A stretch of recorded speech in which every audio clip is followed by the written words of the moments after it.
Biotechnology has over the years gained widespread international acceptance as a science that would help in helping Africa establish a level of food security in order to overcome things such as drought and pestilence.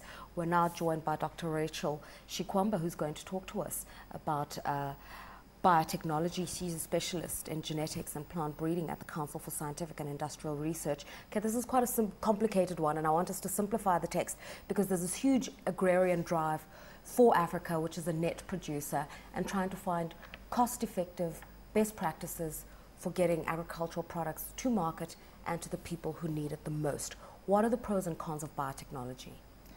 Thank you for having me, Lerata. The pros for biotechnology are obviously related to the potential to increase the quantum of food, the amount of food that we can produce on the same land that we are currently using to produce food. And additionally and secondarily, the ability to actually improve the quality of the food that we actually have. So those are the biggest strengths of biotechnology. And in fact, they do have a biotechnology does have a very strong potential impact on the economies in the sense that it can reduce costs of production. It can increase income in the farming sector, especially in the small holding farming communities in Africa, and therefore can alleviate poverty. And what about the cons? Because we're told that it could change the basic characteristics of staple foods such as maize or sorghum or millet. Okay. Looking at the cons, we have had more than a decade of consumption of GM foods globally, and to date there is no known adverse health effects that can be attributed to biotechnology. And I think this has been very made clear in recent reports commissioned by in 2005 by the FAO. And one of the things that people worry about is that there could be adverse health effects. So far there haven't been any. Other concerns include environmental impacts of these genes or transgenes going into wild and weedy relatives. And in as far as we've seen biotechnology go now, we have not seen any untoward effects. And in terms of the quality or the ingredient of the food, biotechnology foods are subjected to such rigorous safety standards beyond what conventional food actually is subjected to.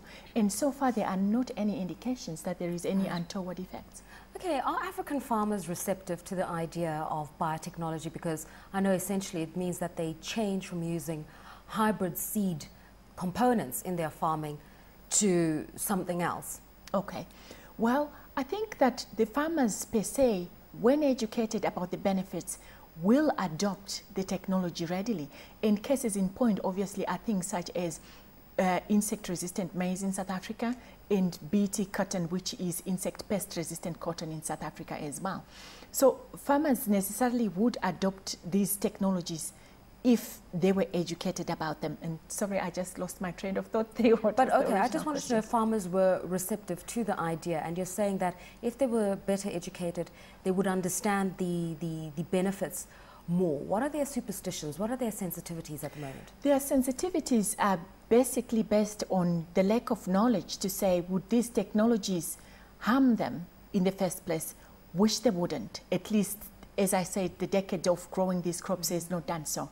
And then the second thing is to adapt these technologies such that they are suitable to the farming systems that our small-scale developing farmers work in. So, for example, they're used to saving seed and keeping seed for themselves and replanting that over the years. Whereas these crops come in hybrid formats that require necessarily that they buy seeds and inputs every year in order to be able to use them effectively. So what we as African scientists need to do is to innovate in such a way that we adapt these technologies to suit the farming systems of the African farmers. Okay, so obviously in order for this to be successful, there needs to be a cost factor that needs to be assessed because they're going to be buying the seed each year. Apparently you need fertilizer to enhance the farming process. And in countries like Malawi, you've seen the government subsidize fertilizers, and that's helped to push up crop yields, but that's not necessarily the case in the rest of Africa. So essentially it may be environmentally friendlier to move the biotechnology way, but it's probably going to be more expensive. Well, the statistics to date show that by actually adopting some of the biotech crops, the farmers have realized reduced costs of production in the sense that they can practice low tillage, minimum tillage practices. They can also not have to put in so many pesticide control measures that are costly. And in fact, costs of production have been known to be reduced by as much as 56%. So to me, while the increase in seed costs is high, it is offset by the benefits in yields and reduction of cost of production. Kobe has a question.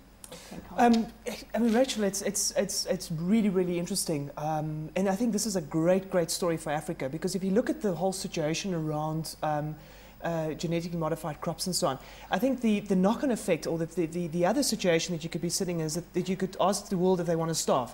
Because without actually having genetically modified crops, what is the other outcome for the world? I mean, is there a way that we could feed the world in a continuously increasing population in the world on a continuous basis with the crops that we have without going genetically modified?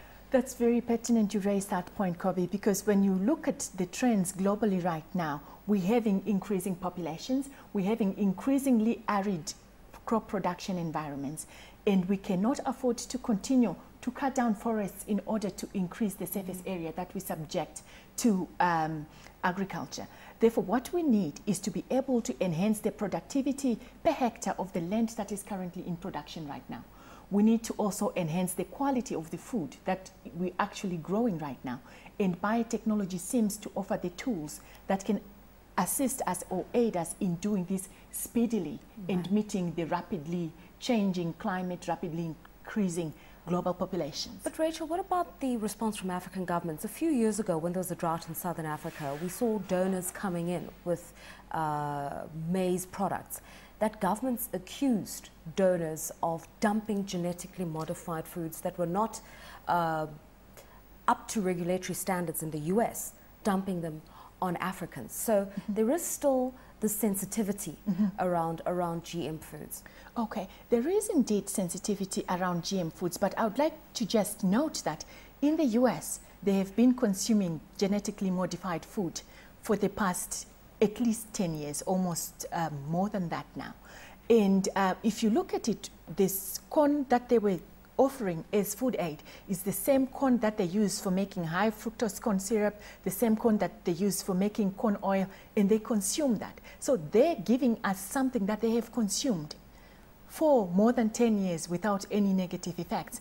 And because perhaps we don't have enough information, or we are sensitive about what our peers, our neighboring governments would think of us for receiving this, then we don't perhaps take the decisions that are most prudent to our populations. But the thing to decide is not to use the standards of countries in the West that have so many options around food to actually make policy decisions for ourselves, when in fact we can make judicious decisions for ourselves. Okay, let's talk about the way forward. Apparently, information sharing is available in gene banks, trying to pool the various seed variants that are available, and already they're using that in Rwanda and Ethiopia and in some southern African countries. How useful have these gene banks been, and how much more research and investment and time is needed in establishing them in Africa? Well, to date, what has happened that is significant is the establishment of the gene banks themselves, in the sense that they conserve the diversity of the crops that we can grow in Africa. What we now need to do is to add value by mining that genetic diversity, taking that diversity and using it with the aid of biotechnology techniques to enhance productivity of the crops.